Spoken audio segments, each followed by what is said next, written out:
Hello, YouTubers. I hope everybody's having a beautiful day where you are.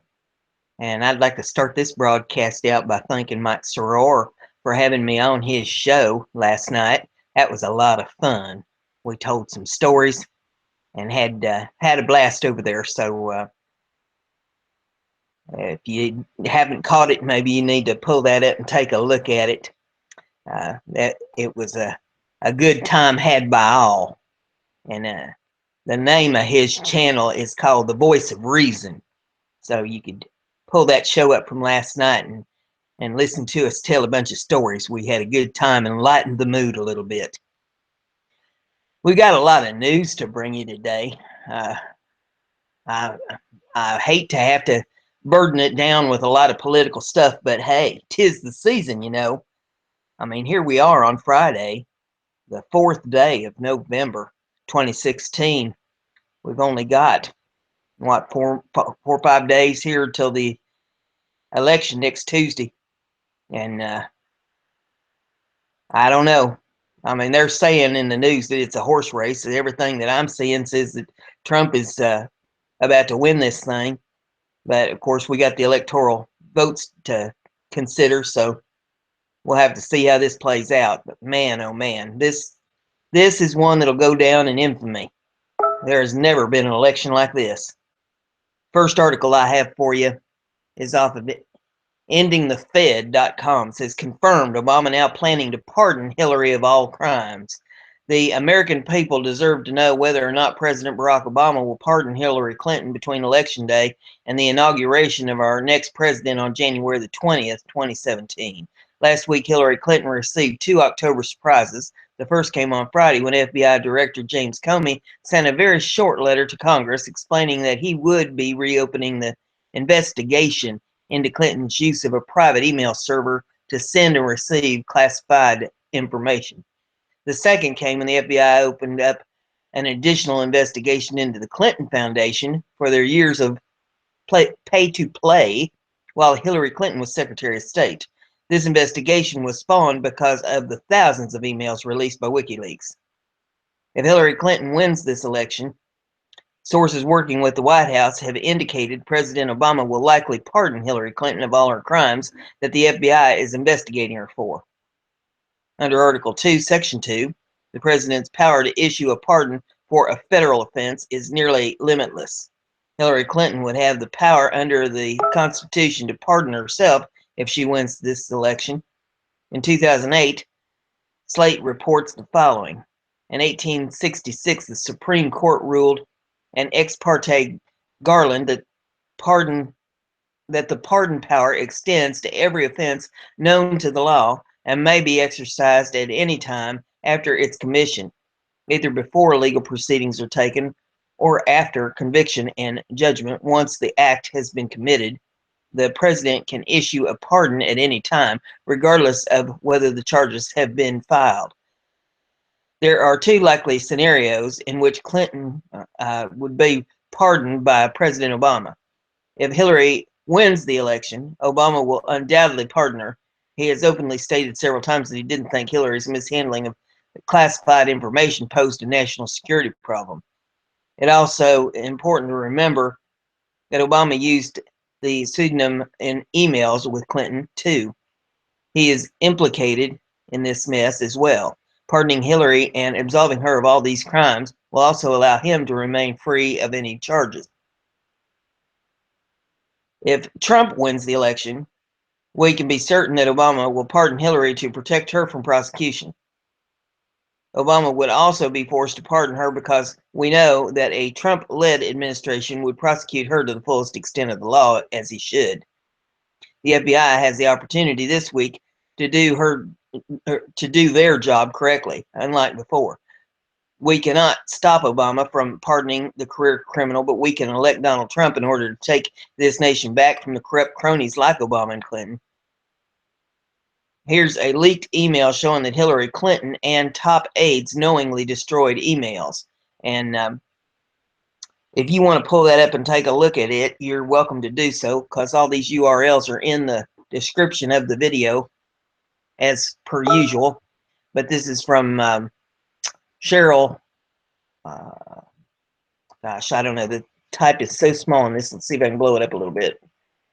And there we go. Cheryl Mills to John Podesta says, I think you just got your new nickname. On another matter, and not to sound like Lanny, but we are going to have to dump all those emails, so better do it sooner than later. The FBI confirms that Hillary Clinton altered, destroyed, or concealed any emails that should have been turned over to the FBI during original investigation. She can be charged with obstruction of justice. That carries a penalty of 20 years in prison. It is being heavily rumored that the FBI is on their way to charging Hillary Clinton and her team with obstruction of justice, given that WikiLeaks has proven they criminally intended to delete thousands of emails to avoid prosecution. Months ago, the FBI argued they needed criminal intent in order to charge Hillary Clinton. Well, now they have it. What will they do? So you have that article, troubling though it may be. The next one is off of regated.com. I'm waiting for the hamster to fling it up here. Hey, he's so overworked. This one says, Deborah Ross campaign admits to leaking GOP senators' comments.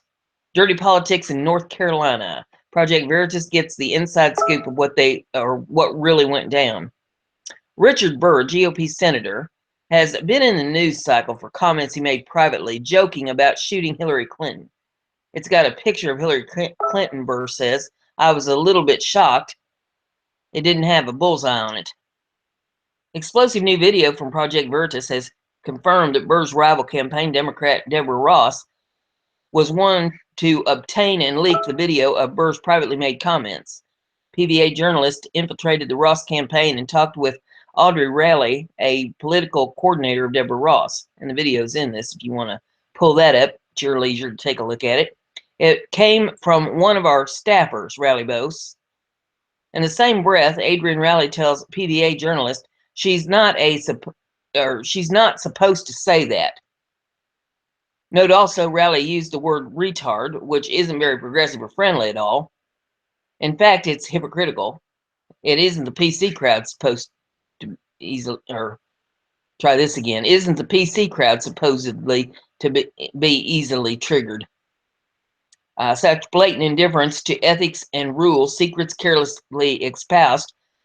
Ross has been using Burr's privately recorded statement as a talking point for her campaign. The fact that Ross's campaign was the one to record and release the tape is incredibly incriminating. Deborah Ross has proven she's willing to lie to American voters to get what she wants, truth be damned. Democrats are proving again and again that they are willing to play dirty. In a time where democracy is under attack, thank you, Project Veritas, for exposing the dark reality of how far Democrats are willing to go to win. Next article that we have for you is off of regated.com, and this one says Hillary Clinton's top 17 scandals and controversies. Everyone knows Trump's history, from his business dealings to his personal life, and every accusation and lawsuit that defames his character, proven or unproven. However, a lot of people don't know of Hillary's life of scandals and corruption. The corrupt media has been trying to redirect attention from Hillary because of how corrupt she is. Despite what leftists say, there are a lot more scandals in her history than just emails. Number one, the email leaks. Somehow Hillary Clinton and Hubab Abedin are so incompetent. Huma's ex-husband Anthony Weiner has 10,000 of them, along with 650,000 others. These aren't just wedding and yoga emails, as Hillary claims, but national secrets, including at least 60 confidential and 22 top secret email threads. The difference between the two is that confidential is information that can hurt the person who possesses it, and top secret information is information that can cause exceptionally grave damage to national security. This is why the FBI case has been reopened, as this information was put on compromised private server and then deleted to hide the information from the government and the FBI. This doesn't even cover the other content that is actually in the emails. Number 2, the Clinton Foundation. Out of the hundreds of millions of dollars the Clinton Foundation makes every year, less than 6% of all donated income actually goes toward anything humanitarian. She took $12 million from the King of Morocco just for a face-to-face meeting. The foundation is allegedly her personal pay-to-play transactions business, and the money that goes to that foundation goes to political favors from the Clintons. Let me shut the bell off so that that stops. My goodness. Okay. We'll get back to this. Okay, number 3, accepting foreign donations from non-citizens and super PAC money. Taking donations from non-citizens for presidential campaigns is illegal. Along with this, Hillary has been shown to coordinate directly with super PACs. This similar to Watergate scandal, which coordinated with super PACs and used government resources to help gather information on opponents that forced Nixon to resign. Speaking of which, number 4, her time working on Watergate didn't make her any friends and was removed from the investigation. She was called unethical, and she had violated House and committee rules by disclosing confidential information to unauthorized persons. Number 5, undermining democracy in other countries. There's a video here on that if you want to see it. It says Hillary wanted to rig the Palestinian elections. Why would she not attempt to rig the United States elections? There are several recent reportings of voter fraud in Wisconsin, Pennsylvania, and Florida. Somehow, nearly 2 million dead people are registered to vote. Number 6, looting the White House after Bill's term as president. Seriously, who does that? The Clintons left with around $200,000 in furniture and gifts, which they were forced to return or partially pay for. Number 7, every political opinion she has is manufactured. The Podesta emails revealed that many things people think about are untrue, from supporting DOMA to her leaked speeches at Goldman Sachs. Despite her backpedaling, she supports both TPP and NAFTA trade agreements that allow large businesses to send their manufacturing costs to other countries, maximizing their profits at the expense of American workers. Her position on the Second Amendment is also concerning, looking to further regulate firearms use while at the same time claiming she supports the Second Amendment. Number 8, Vince Foster's death. The death of many whistleblowers such as Seth Rich, close friend of Vince Foster, and a lot of other convenient suicides from people who could have opposed, or try that again. Other convenient suicides from people who could have opposed Clinton's rise to power. Recent evidence released from the FBI has shown that none of the bullets that killed Vince Foster were fired from his gun. You can read the FBI report itself here. And they've got the FBI report here, and the highlighted part says FBI lab has determined that none of the bullets found were fired from Foster's gun.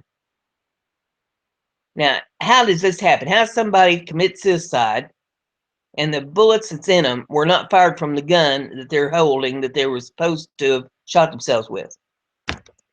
That's not a suicide. Number 9, taking money from ISIS supporting countries like Saudi Arabia and Qatar. In fact, they have paid for 20% of her campaign funds, which would be about $200 million at this point, whether directly contributed as PAC or contributed to the Clinton Foundation.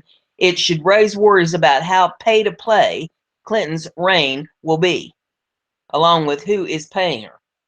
If she's truly bought by foreign oil barons, she can truly say that, or can she truly say that she will represent the American people? If she is truly bought by foreign oil barons, can she truly say that she will represent the American people? Number 10, selling 20% of U.S. yellowcake uranium supply to Russia. Hillary has sold 20% of the United States yellowcake uranium production to Russia for a hefty donation to the Clinton Foundation. Number 11, manipulating the tragedies of Haiti for financial gain. The Clintons seem to have used Haiti as a means to get billions of dollars in contractor fees while doing little to help the relief of one of the poorest countries in the world. Since these major national disasters, there has been little relief for the country from the U.S., and the Clintons are happy for the information to stay quiet. Number 12, Donna Brazile leaking questions to Hillary for the debates. Donna Brazile, the former CNN correspondent and current chair of the Democratic National Committee, leaked questions for the presidential debates to Hillary and staff so they can prepare early for the debates. After resigning from CNN, she tweeted, "This is an election, and the goal is to come out the winner, not to come out unscathed. Let us get out and vote." This follows the DNC desire to win at all costs, undermine every possible rule to win, even if it means removing any semblance of democracy. Number 13, collusion between the DNC, Hillary, and major media outlets. Speaking about media collusion, there's been a lot of collusion between the DNC and various media outlets, including CNN, New York Times, Huffington Post, and others. Number 14, Hillary's involvement in Benghazi. The extent Hillary's involvement in Benghazi is under some contention. Even if she was just another cog in the Benghazi incident, it makes her culpable for the death of 4 Americans, along with everyone else who was negligent at the plight of these people. If this is in her track record, why would we as Americans be willing to elect someone who's so incompetent? Number 15, Hillary's weird anti-Russian obsession. Recently, Hillary's Twitter is blowing up with the extreme anti-Russian sentiment, blaming the Russians from everything from her hacked emails to Donald Trump. The actual reason for this sudden change in attack is unclear. It could be due to the proxy war between Assad and the U.S. in the Middle East, or it could be the Russian troop movement through the English Channel. Either way, Hillary is posturing to aggravate open hostility towards Russia. Pretty weird from someone who says Trump shouldn't access nuclear weapons. Number 16, Hillary's warmongering ways. Her warmongering doesn't stop here. In 2008, she said she'd obliterate Iran if they'd have nuclear weapons. Her joy of removal and death of Gaddafi, and her desire to drone Assange for his activity as the head of WikiLeaks. This seems like a much more aggressive person than Trump, who is looking to work with the UN and Russia to end ISIS and to bring soldiers home. Number 17, DNC rigging the primary election to ensure Hillary won the DNC presidential nomination.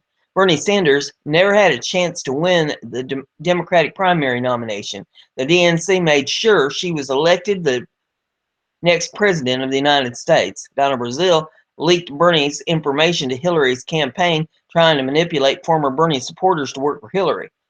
The DNC spent the entire election rigging and manipulating the system so that Hillary has a free walk to the presidency. So ironic that the Democrats' every move show how little they care for democracy. Next article that I have for you is off of BizPack Review, and it says, internal battle and secretly recorded conversations led to new, very high priority FBI investigations. The FBI Department of Justice had a fierce battle behind the scenes about whether or not to aggressively pursue an investigation into the Clinton Foundation after the Bureau obtained secret recordings of a suspect talking about the foundation, but prosecutors regarded the information as worthless hearsay. Using informants and information from unrelated investigations, FBI agents thought they had enough to go after the foundation based on the book Clinton Cash, the untold story of how and why foreign governments and businesses helped make Bill and Hillary rich, the Wall Street Journal reported. The FBI interviewed its author, Peter Schweitzer, but it was another interview of someone involved in another corruption case that raised their antenna, according to the Journal. The FBI had secretly recorded conversations of a suspect in the public corruption case talking about alleged deals I want to say criminals, but the Clintons made I think I was right the first time. These people said the agents listening to the recordings couldn't tell from the conversation if what the suspect was describing was accurate, but it was, they thought, worth checking out. Prosecutors thought the talk was hearsay and a weak basis to warrant aggressive tactics like presenting evidence to a grand jury because the person who was secretly recorded wasn't inside the Clinton Foundation. FBI investigators grew increasingly frustrated with resistance from corrupt prosecutors and some executives at the Bureau itself to keep pursuing the case. According to the report, some blamed the FBI's number two man, Deputy Director Andrew McCabe, for seeking to stop the investigation. This news comes after a report that a PAC 2 for Virginia Governor Terry McAuliffe, a Democrat with long-standing ties to the Clintons, gave nearly $500,000 to the Senate campaign of McCabe's wife, Dr. Jill McCabe. Amid the internal finger-pointing on the Clinton Foundation matter, some have blamed the FBI's number two official, Deputy Director Andrew McCabe, claiming he sought to stop agents from pursuing the case this summer.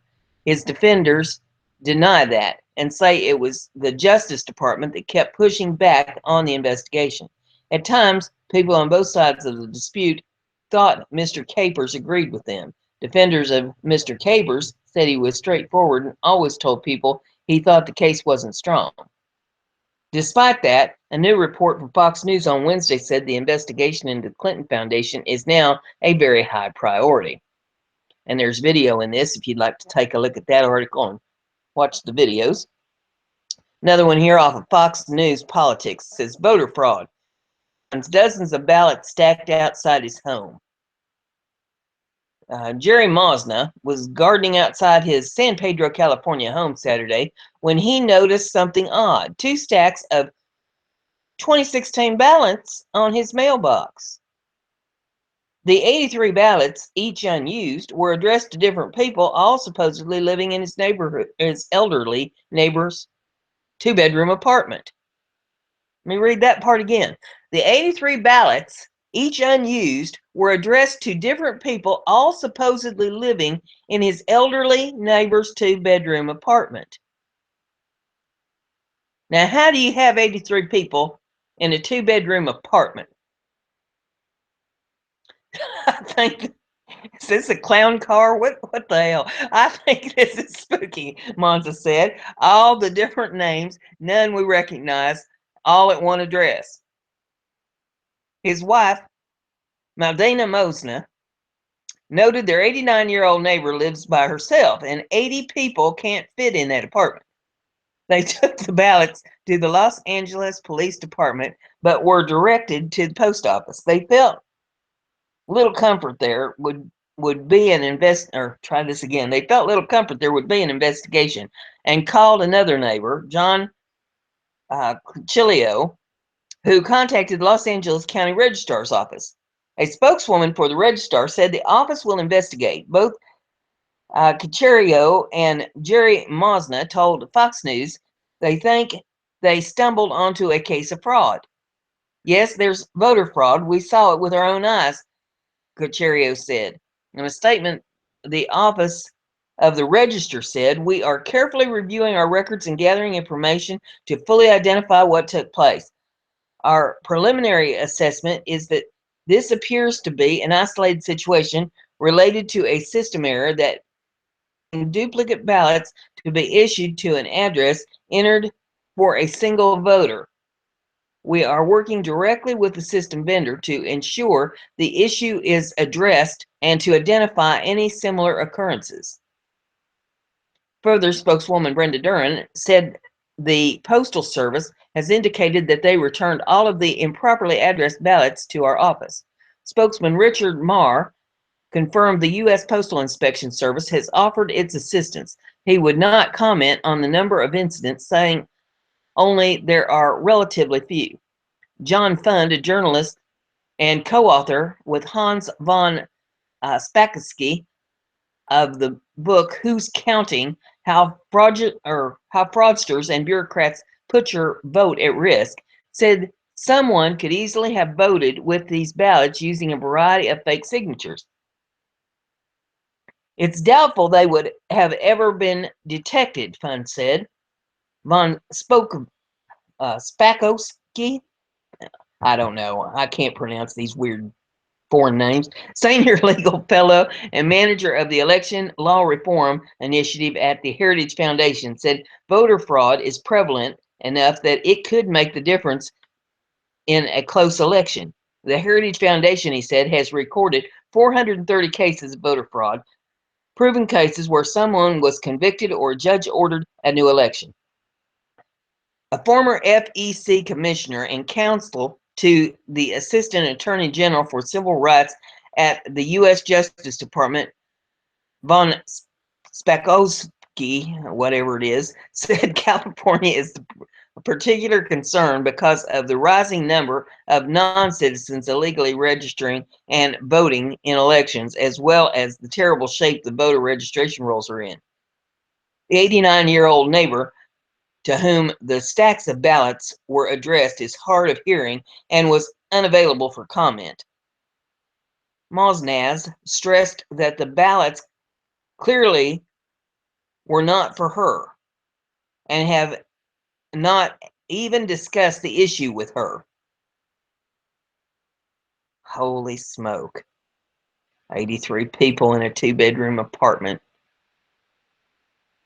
Now I'll wear clown suits. Man.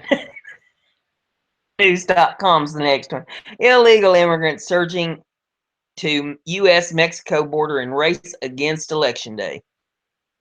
And this is going to have a video trying to play in it. So, oh, gee, I'm just going to sit here a minute. I don't want to get in the middle of this and have to quit to shut off the video. So, we'll just let the hamster roll it on up here on the screen so I can shut it down. Man, oh man, I can't make this news up. I'll tell you what, these things that's going on are the wildest things I've ever heard in my life. We have never had an election this wild ever in my lifetime, and I don't think even prior to that.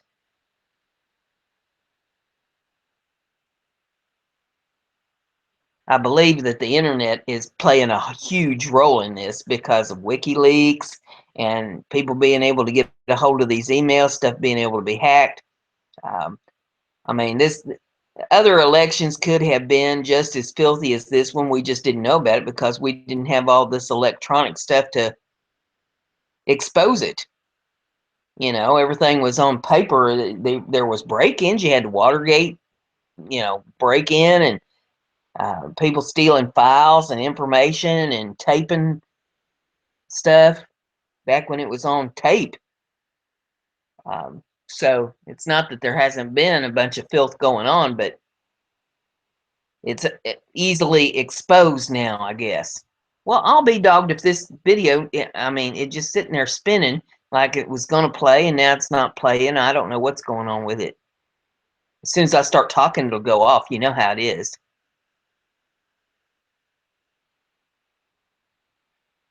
All right, well, we'll just get started into this one. Anyway, the title of it is Illegal Immigrants Surging to U.S.-Mexico Border in Race Against Election Day.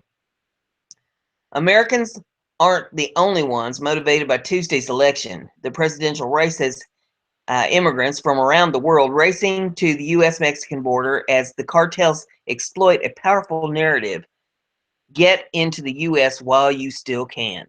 Smugglers are telling them that they need to come across now while there's a chance, said Art Del Cuo, a Border Patrol agent in Tucson, Arizona, whose views were echoed by another agent in Texas. People think if one candidate wins, certain things will happen, like a giant wall being built, and then they can never get through, said Chris Cabria, an agent in the Rio Grande Valley. Another faction believes that if the other candidate wins, they'll get amnesty if they're here by a certain date. Those two competing narratives, triggered by the rhetoric of Donald Trump and Hillary Clinton, respectively, are driving immigrant numbers to the Border Patrol. Or try that again. Are driving immigrant numbers the Border Patrol hasn't seen in some sectors. We are overwhelmed, said veteran agent McAllen from Texas. We're seeing 800 to 1,000 apprehensions every night. In fiscal 2016, the Border Patrol apprehended 117,200 immigrants from Central America, almost one-third of all apprehensions border-wide, and 5,000 more than during the so-called surge of 2014.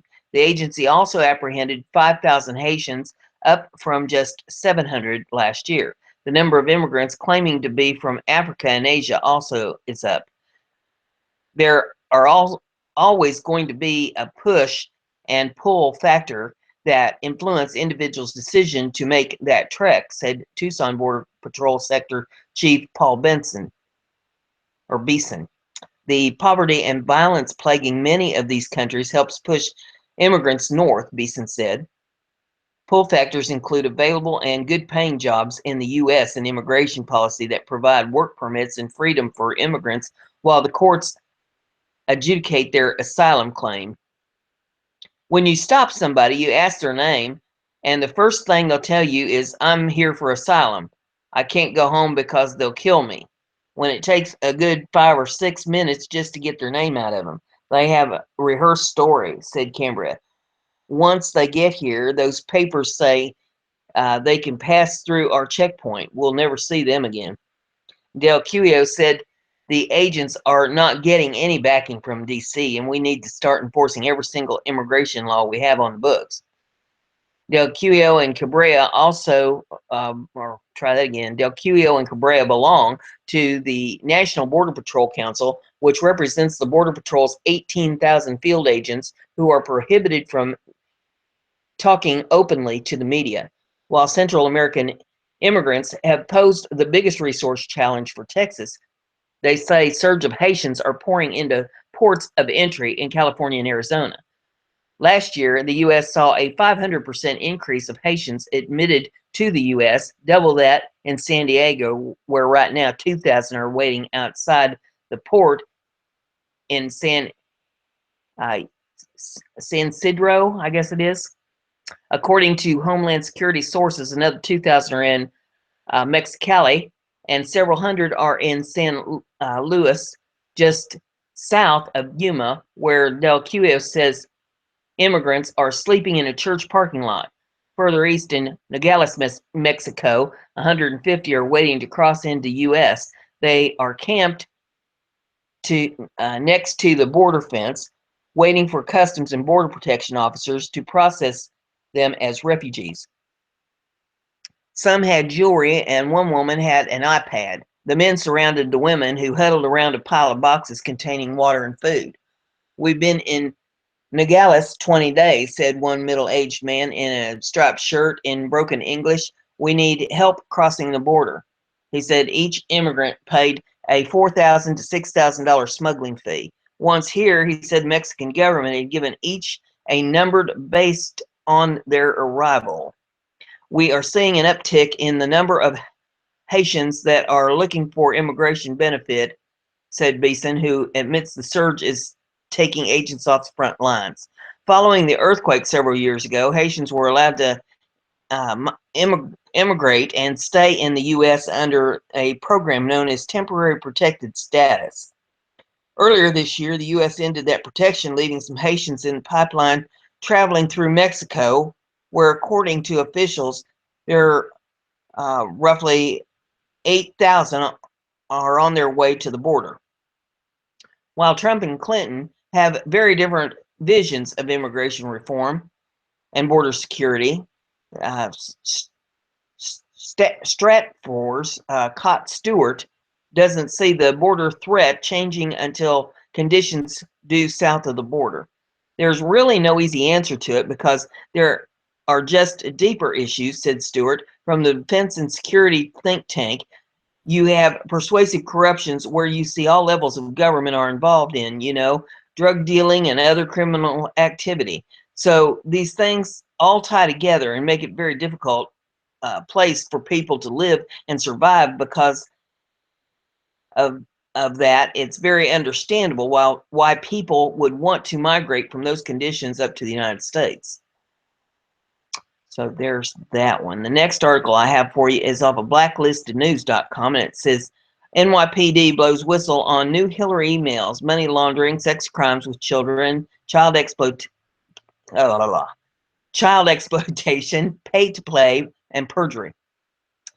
New York Police Department detectives and prosecutors working an alleged underage sexting case against former Congressman Anthony Weiner have turned over a newly found laptop he shared with wife Huma Abedin to the FBI with enough evidence to put Hillary Clinton and her crew away for life, NYPD sources told True Pundit. NYPD sources said Clinton's crew also included several unnamed yet implicated members of Congress, in addition to her aides and insiders. The NYPD seized the computer from Weiner during a search warrant, and detectives discovered a trove of over 500,000 emails to and from Hillary Clinton, Abedin, and other insiders during her tenure as Secretary of State. The content of those emails sparked the FBI to reopen its defunct email investigation into Hillary Clinton on Friday. But new revelations on the contents of that laptop, according to law enforcement sources, implicate the Democratic presidential candidate, her subordinates, and even select elected officials in far more alleged serious crimes than mishandling classified and top secret emails, sources said. NYPD sources said these new emails include evidence linking Clinton and herself and associates to money laundering, child exploitation, sex crimes with minor children, perjury, pay to play through Clinton Foundation, obstruction of justice, and other felony crimes. NYPD detectives and New York PD chief, the department's highest rank under commissioner, said openly that if the FBI and Justice Department fail to garner timely indictments against Clinton and co-conspirators, NYPD will go public with the damaging emails now in the hands of FBI Director James Comey and many FBI field offices. What's in the emails is staggering, and as a father, it turned my stomach, the NYPD chief said. There's not going to be any Houdini-like escape from what we found. We have copies of everything. We'll ship them to WikiLeaks, or I'll personally hold my own press conference if it comes to that.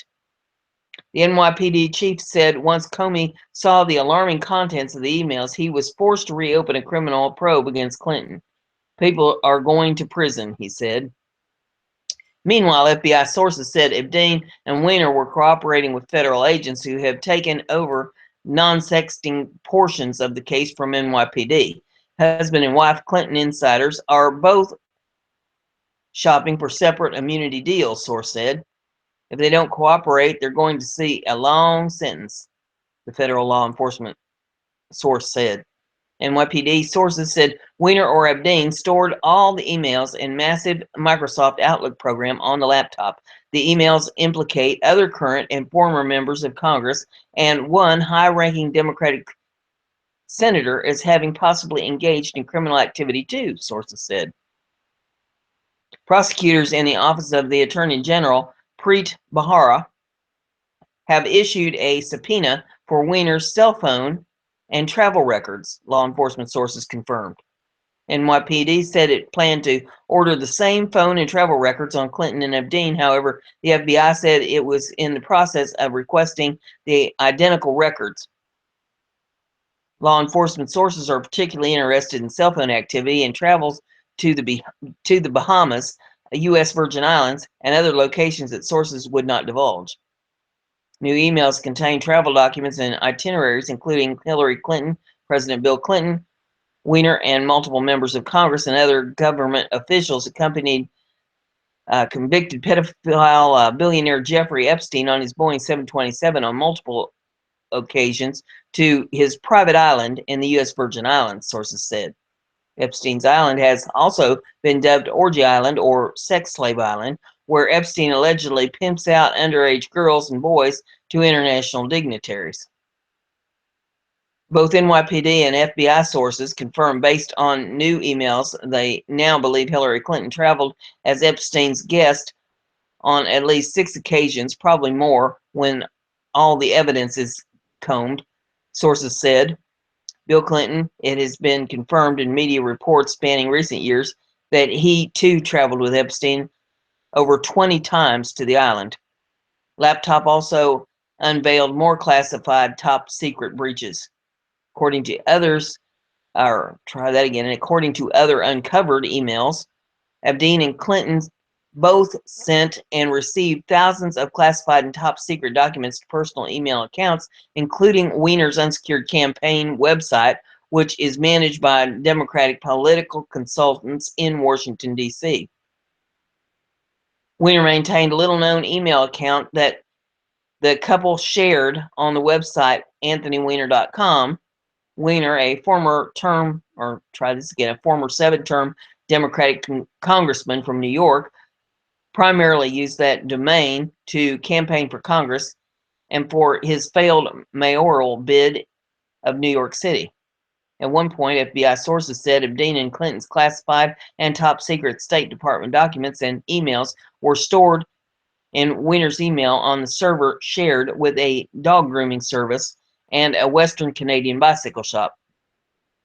However, Weiner and Epstein, who is Hillary Clinton's closest personal aide, weren't the only people with access to Weiner's email account.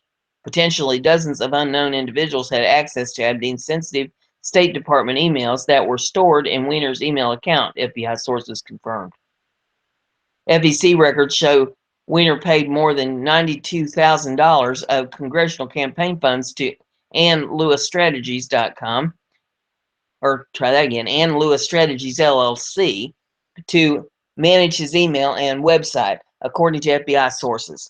The DC-based political consulting firm has served as official administrator of the AnthonyWeiner.com domain since 2010. The same was working at the State Department, which means technically Weiner and Epstein's emails, including top secret State Department emails, could have been accessed, printed, discussed, leaked, or distributed by untold numbers of personnel at the Ann Lewis consulting firm, because they can control where the website and its emails are pointed, FBI sources said.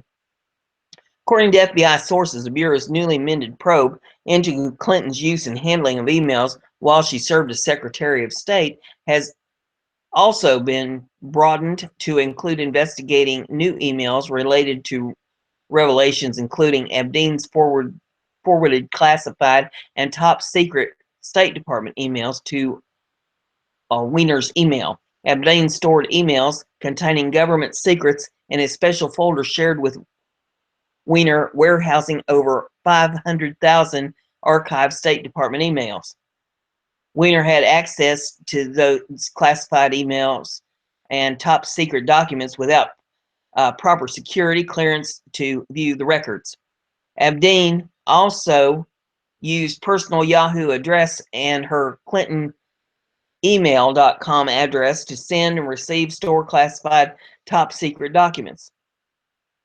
A private consultant managed Weiner's site for the last 6 years, including 3 years when Clinton was Secretary of State, and therefore had full access to all emails as the domain listed registrant and administrator by Who Is email contracts. Because Weiner's campaign website is managed by the third-party consultant and political email guru, FBI agents are burdened with the task of trying to decipher just how many people had access to Weiner's server and emails, and who were these people, or if the server was ever compromised by hackers or other actors. Epstein told FBI agents in an April interview that she didn't know how to consistently print documents or emails from her secure Department of State system. Instead, she'd forward the sensitive emails to her Yahoo, ClintonEmail.com, and her email linked to Weiner. Epstein said, according to FBI documents, she would then access those email accounts via webmail from an unclassified computer system at the State Department and print the documents, many of which were classified and top secret, from largely unprotected webmail portals. Clinton did not have a computer at her office on Mahogany Row at the State Department, so she was not able to read timely intelligence unless it was printed out for her, Abdeen said. Abdeen also said Clinton could not operate the secure State Department fax machine installed in her Chappaqua, New York home without assistance. Perhaps more alarming, according to the FBI's 302 report detailing the interview with Abdeen, none of the multiple FBI agents and Justice Department officials who conducted the interview pressed Abdeen to further detail the email address linked to Weiner. There was never a follow-up, according to the 302 report. But now, all that's changed. With the FBI's decision to reopen the Clinton email investigation and the husband and wife seeking immunity deals to testify against Clinton and other associates about the contents of the laptop's emails. Wow. Next one we have here is off of reddit.com, and it says, actually, well, okay, let me preface this. This is a great article for any of you that do shows or want to do a show and you need a place where you can go and get research and you want to do a show on this mess with Clinton. And I'm going to read down through some of this and explain this to you. But you can pull you could do a show for weeks off of this. I tell you what, this is a really fantastic thread here.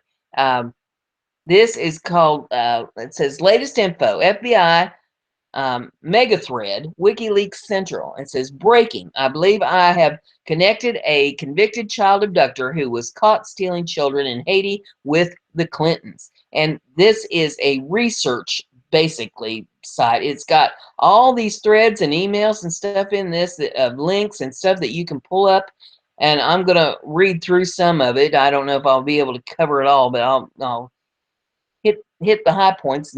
And you can pull this up and you can go to all these links in this and read all this stuff and research this. But it says, it starts out, the individual in question is one Laura Silsby, former director of New Life Children's Refuge. She was caught trying to steal 33 children from this country, most of whom were not even orphans and had families. Hillary has a long history of interest in Miss Silsby. Try that again. Hillary has a long history of interest in Miss Silsby.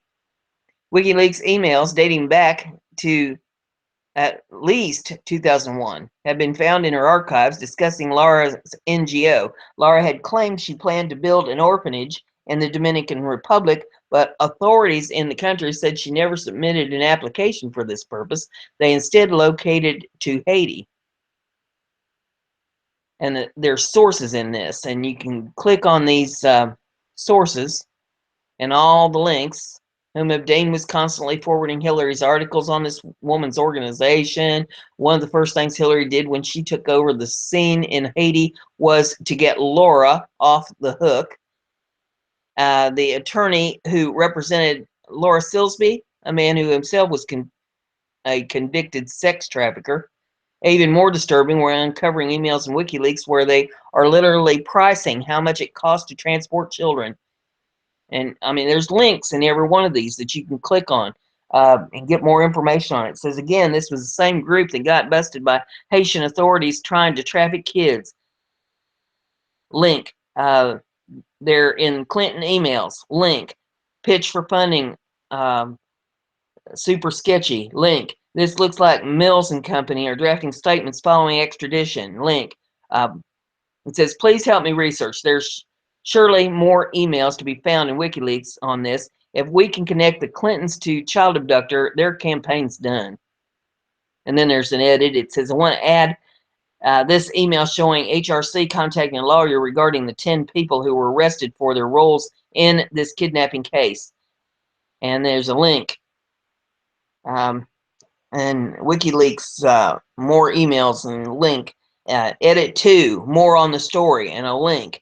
And there's top 200 comments, and you can click down through these and read these boards and comments and stuff, which have more links in all of those. And this just goes on and on and on. And says that here's one says, this is Megan Rouse, John Podesta's daughter. She's the trustee of a school district in California. She sent the story to her dad about how happy a man was about Bill and Hillary's pushing a foster care bill through back when Bill was president. When confronted about leaks, she said the emails can't be authenticated and provided some blah blah for a distraction. This is an email that John Podesta received from a colleague at Georgetown University. Change $20 to $2,000 and Beanie Babies to children. This is a system they've set to rehab the abused children and return them to the wild. It makes you wonder how many insane individuals that wind up in the news are from this or similar programs. So, you know, if you want to do research on this, this just goes on and on and on and on and on. I mean, I haven't even hit the tip of the iceberg with this article. So anybody that wants to do research on this and do a show, if you want me to help you with it, if you'd like to do it on my channel, I would be delighted. I mean, this is something that needs to be covered. And quite frankly, I don't have the time to go through all of that myself. I'm covered up in shows and stuff the way it is. So, you know, if you'd like a little hand with it, I might be able to do that. And I'd certainly be glad to have you on the show to discuss it. But, you know, I can't do all this research on my own. The next one we have here is off of LibertyWritersNews.com. And it says, Donald Trump just pulled the best prank ever on Hillary Clinton in Florida yesterday. Says, ha ha ha ha ha ha ha. Donald Trump is a genius. He or someone who is a huge Trump supporter organized the best prank ever on Hillary Clinton at her rally in Florida yesterday. So Hillary Clinton shows up, figuring there'd be just 10 or 15 supporters like usual, but was surprised when a whole crowd showed up. She thought to herself, this email stuff sucks, but today must be my lucky day. Suddenly, dozens of blue and red signs began emerging from the crowd. These signs, however, didn't have the Hillary logo. The signs in the crowd were for Donald Trump and Mike Pence. It says too great, don't you agree? Sorry for getting your hopes up, Hillary, but those are the Trump supporters. It looks like Hillary forgot one important fact. Nobody in America actually likes her. I mean, come on. Her own campaign's now having celebrities say things like, I don't like her either, but she's the best option we have. It's insane. Clearly, the best option we have is Donald Trump. The people are behind him, and he will be our next president. Well, we can only hope. There's more pages to this article if you want to pull that up and go through them. The next article we have is BizPackReview.com. Unhinged lib nearly burns down the neighborhood when anti-Trump stunt goes up in smoke. If you say something that a conservative disagrees with, he'll engage you in a friendly debate. Say something to which a liberal takes issue, and he'll go ballistic. That was brought home this week in Denver when someone objected to a sign, a large one supporting a Republican Republican presidential nominee, and decided to show his displeasure by setting it ablaze. And he demanded, or I'll try this again, and he damn near burned down the entire neighborhood in the process, according to Denver CBS affiliate KCNC Channel 4 News. And there is video in this if you want to pull it up and take a look at it. It says, so far no suspect has been identified. The Donald Trump sign was posted at the rear of Denver resident John Case's home, and after it was set on fire, flames quickly consumed the bush surrounding it. At that point, a passing police officer on an unrelated call noticed the blaze, called it in, and attempted to douse it on his own. Firefighters arrived within minutes and put it out. We felt like it was a message to us because whoever did had to know we were home, Case told the station. It's disappointing. Every citizen has a right to express their views without retaliation, he added. With only a week remaining before the election, he said he doesn't plan to replace the sign. Out of out of respect for our neighbors, I don't want to invite someone to threaten our neighbors with a fire.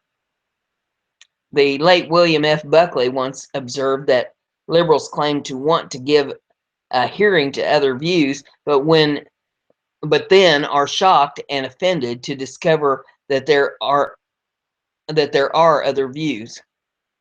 That was then. Nowadays, they're more merely shocked and offended. They're certifiably crazy. Next article I have is off BizPac Review, and it says Florida GOP accuses Dems of voter fraud and populous county prepares for legal action. With only 1 week into the Sunshine State's early voting period, the Republican Party of Florida has accused election officials of voter fraud in the state's second most populous county. The state GOP is accusing Broward County election officials of opening tens of thousands of mail-in ballots prior to clearance for balloting. And there's video in this if you want to pull at it and take a look at it. It says Broward County, which includes Fort Lauderdale, lies directly north and adjacent to Miami-Dade County and is considered to be a Democratic stronghold.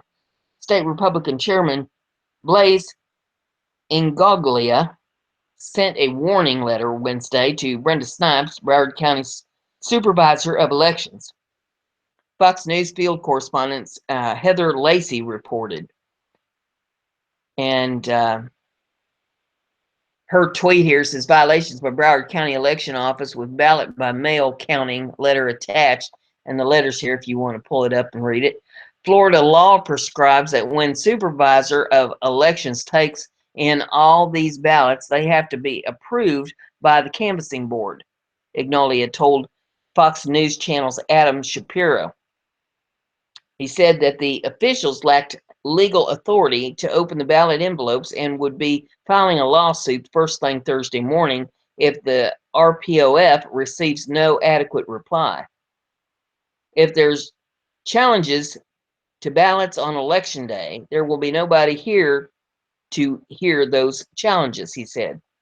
Florida is a key battleground state in the 2016 presidential election, one that Republican Donald Trump needs to win in order to secure the election.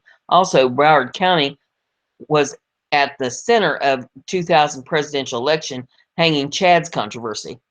The Republican Party of Florida told BPR Thursday morning that they have a team of lawyers on the ground working on it now. Next article is off BizPac Review. It says cover up.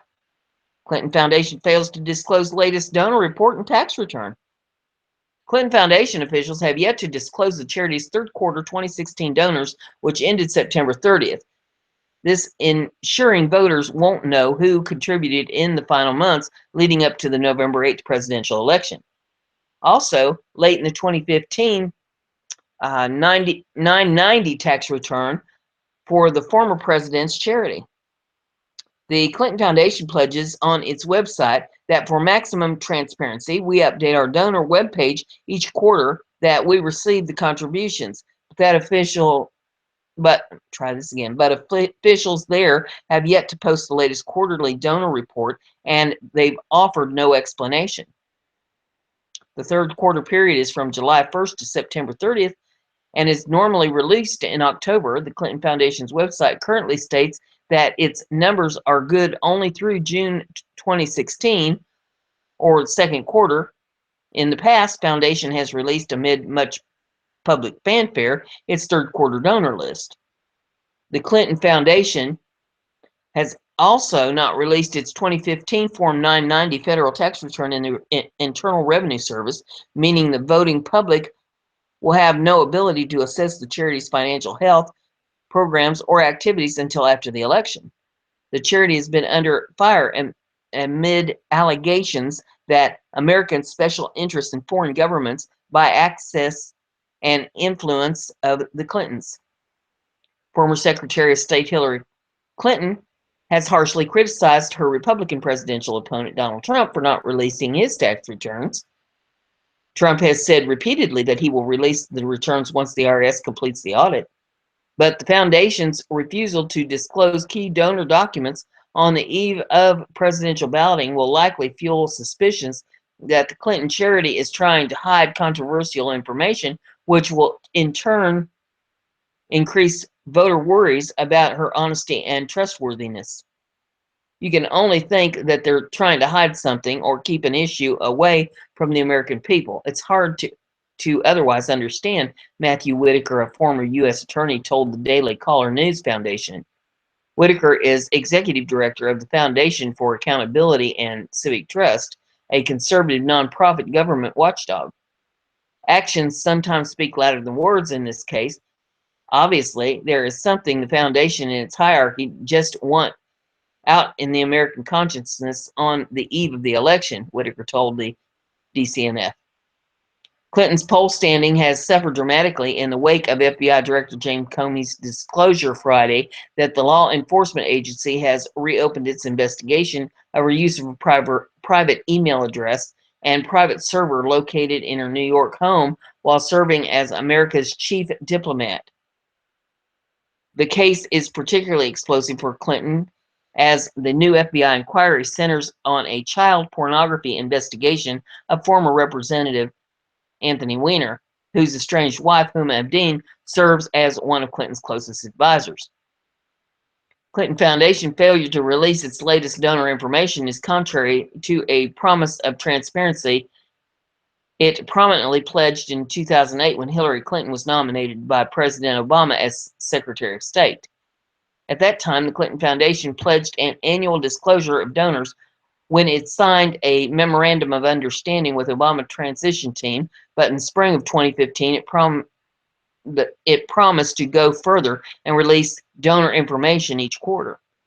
Clinton Foundation officials triumphantly released to Washington Post the charity's third quarter 2015 donation because the newspaper reported they were pushing back against suggestions that the family's global charity has been adversely affected by scrutiny associated with Hillary Clinton's presidential run. It's possible the donors have been withheld to avoid embarrassment. If donations have declined, contributors from wealthy Clinton friends continued in the second quarter, including Canadian mining magnate Frank Gustria, Irish telecom tycoon Dennis O'Brien, and his cell phone giant Digicel, Wall Street's Goldman Sachs, and retail giant Walmart. Also on the second quarter list was Recep Ozcan, I guess it is, who is tied to a reclusive Turkish clerk, or try that again, Turkish cleric, who Turkish presidential Turkish presidential or President Erdogan. I don't know why I'm having such trouble with that. Let me try that paragraph again. Also on the second quarter list was Recep Ozcan, who is tied to reclusive Turkish cleric who Turkish President Erdogan charges was behind a recent coup attempt. Ozcan donated between $500,000 and $1 million to the Clinton Foundation. Wow, that was a tough one to get through. The 2015 Clinton Foundation tax return, called Form 990, is normally due by May the 15th, but an automatic extension is offered to charities for 90 days, ending in August. Many charities seek a second extension that ends November 15th. If the Clinton Foundation sought a second extension, the donors won't be known until December or later. A Clinton Foundation spokesman did not respond to the DCNF's request for comment. Next article is off of time.com. And this one, once I get the ad shut down off of it, there we go. This one says, Hillary Clinton's email gate is an attack on women. It is not about emails. It's about public communication by a woman. I'm mad. I'm mad because I'm scared. And if you're a woman, you should be too. Emailgate is a bitch hunt, but the target is not Hillary Clinton. It's us. And it's trying to play an ad here, and we got to shut that down.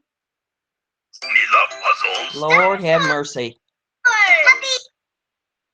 Starts with the things you like. Try to shut her down here. Goodness gracious. Wow. Okay. Think I got it under control. Boy, they don't like to shut those ads off.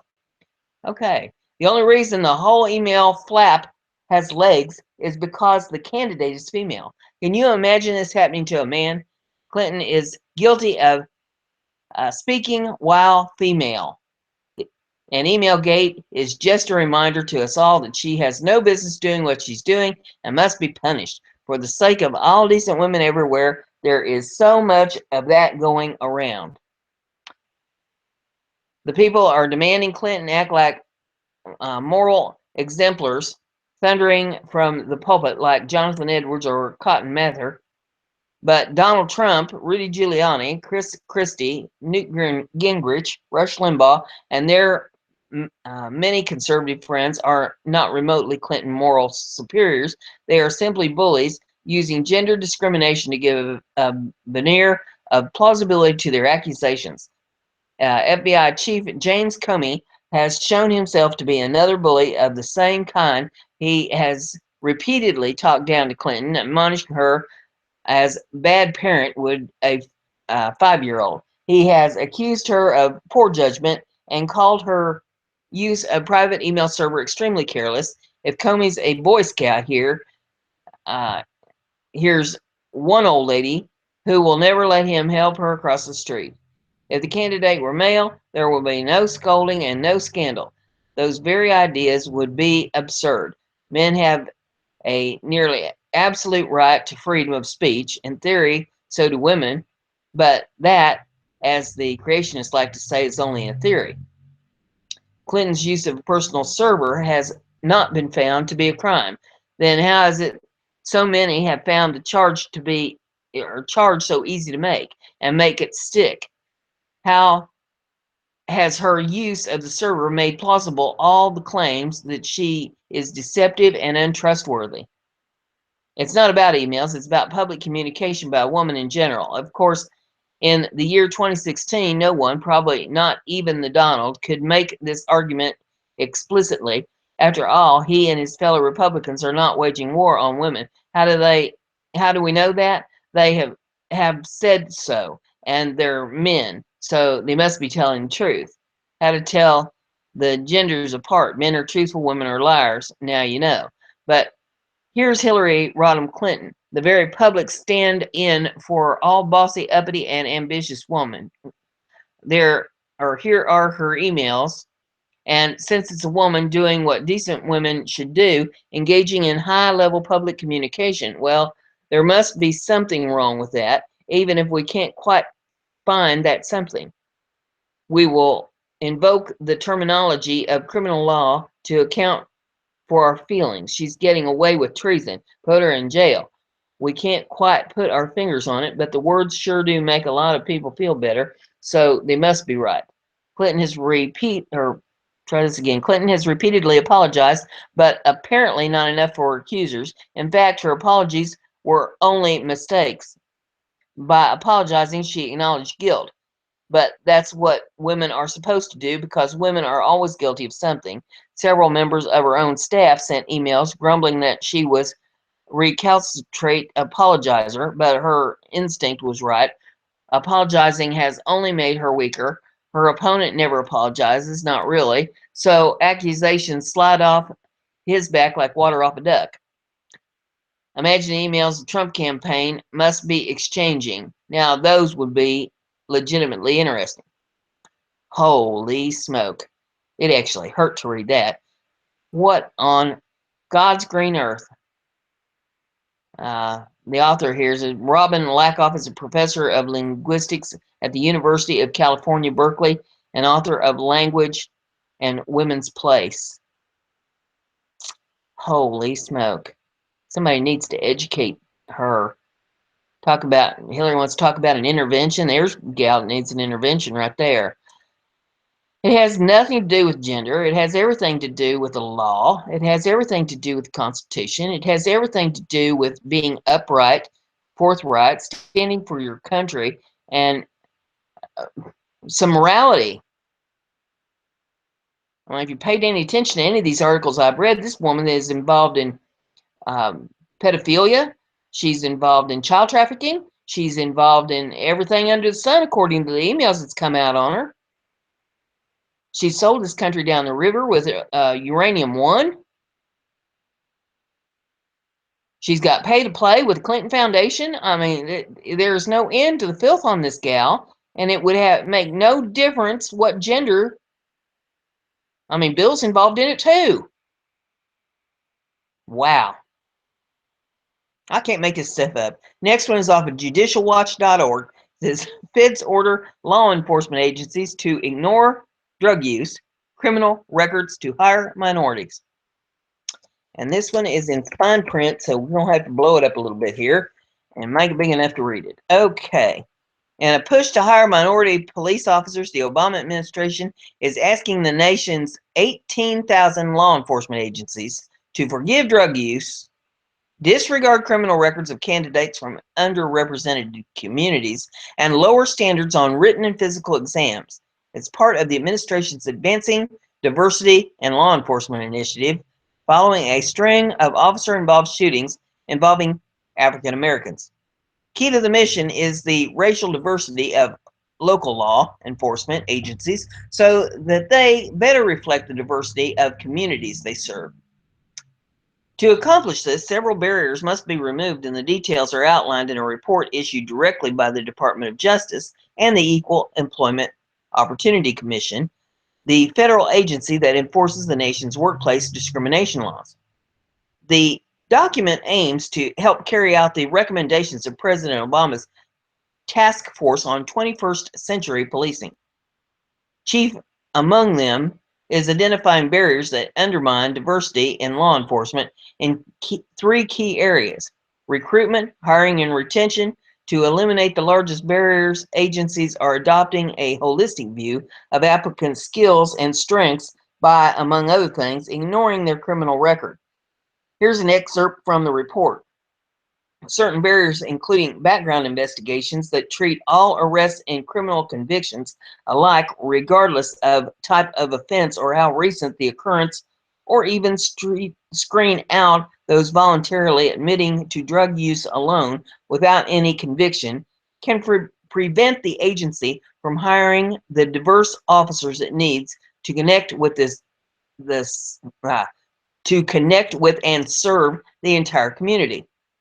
To further discourage law enforcement agencies from eliminating candidates with criminal past, the report states that an employer's use of criminal background information can violate either the intentional or desperate impact provisions of Title VII, depending on how that information is used.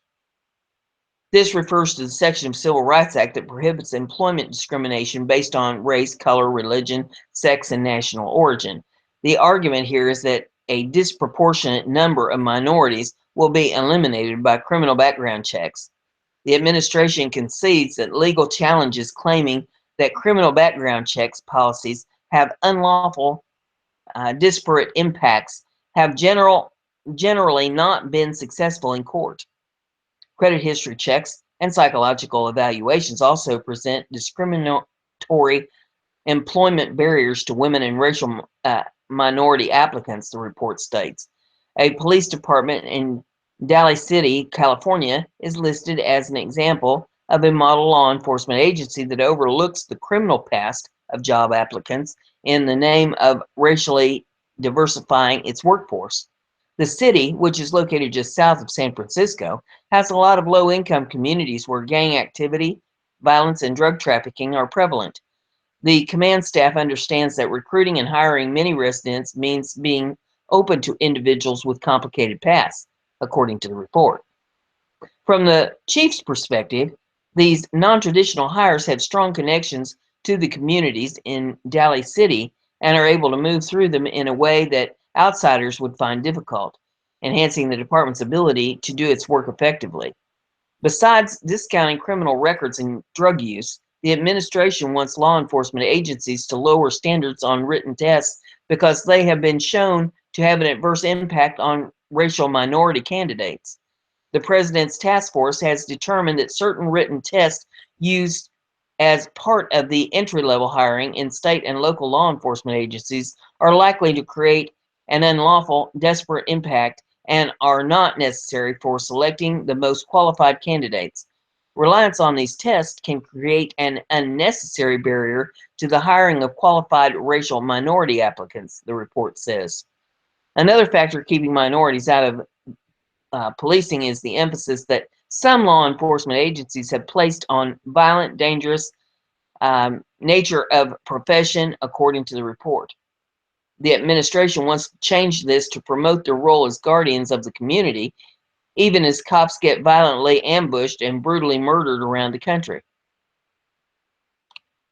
The next article that I have for you is off of dailygalaxy.com, and it says NASA, world's largest space telescope ready for launch, can see a bumblebee on the moon. I found that title fascinating. I didn't know there were bumblebees on the moon.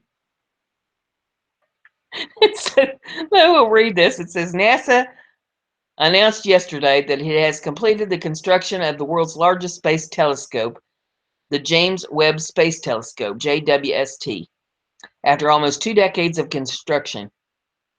The next generation $8.8 billion heir to the 26-year-old Hubble Space Telescope will be launched on board an Ariane 5 rocket from French Guiana to a place called the Second Sun-Earth Lagrange Point, located 4 times the distance between the Earth and the Moon, in October of 2018. The JWST is equipped with mirrors 2.7 times bigger than Hubble's and powerful detectors that can observe very infrared lights 400 times fainter than current space-based telescopes can see. As Space.com points out, even though cosmic dust and atmospheres of explotants, or even through cosmic dust and atmospheres of explotants, or exoplanets. Wow. I didn't get enough sleep last night. Let's try this. Today we're celebrating the fact that our telescope is finished, and we're about to prove that works. John Mather, an astrophysicist and senior project scientist for the telescope, said in a news conference as reported by Space.com. We've done 2 decades of innovation and hard work, and this is the result. We're opening up a whole new territory of astronomy. While Hubble is credited with unveiling important discoveries, including the acceleration of the universe's expansion, the JWST is expected to go even further by exploring the birthplaces of planets, stars, and first galaxies born after the Big Bang more than 13.5 billion years ago with its sensitive infrared cameras. These observations will not only help scientists understand the origins of the universe, but at the same time look for signs of life in other planets. We'd like to know if another planet out there has enough water to have an ocean, and we think we can do that, Dr. Mather said about one of the project's missions to explore the Alpha Centauri system. We will see things we have not seen before because this telescope is much more powerful than even the great Hubble telescope, Mather said, adding, to give you some perspective about what we can do with it, if you were a bumblebee at a distance of the moon, we will be able to see you, both by your reflective sunlight and by thermal radiation and heat you emit. NASA's engineers and technicians working on the telescopes successfully completed the first important optical measurement of Webb's fully assembled primary mirror, known as a center of curvature test, to measure the mirror's shape by comparing light reflected off of it with a light from a computer-generated hologram that represents what Webb's mirror ideally should be. Next, a 6.5 meter primary mirror consisting of 18 hexagonal mirrors will go through a series of rigorous tests that will simulate violent sound and vibration environments the telescope will experience inside its rocket on the way out into space. The center of curvature test will be repeated after the launch environment testing and the results compared to find if there are any changes or damages to the optical system. So there you have that article. And the next one, this is going to be your feel good. This one, I always like to leave the show on a high note because so much of the news is negative. You know, we talk about all these stuff going on with the elected officials and the Clinton Foundation and all the filth involved with that, you know, and it's just so negative. So I like to do something to make people feel good at the end of my show, or at least give them something else to think about, because we all need balance in our lives. And this is a screen share that I'm going to do for you. I think you will enjoy this. If I can get it to come up here on the screen, there we go. We'll make this big. It's only about a minute long, and we'll get her to play.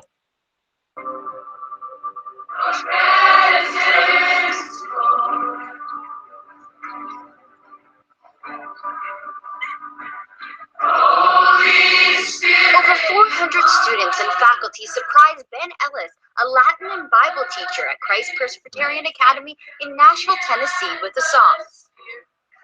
Your glory, God, is what our hearts long for, to be overcome by your presence, Lord.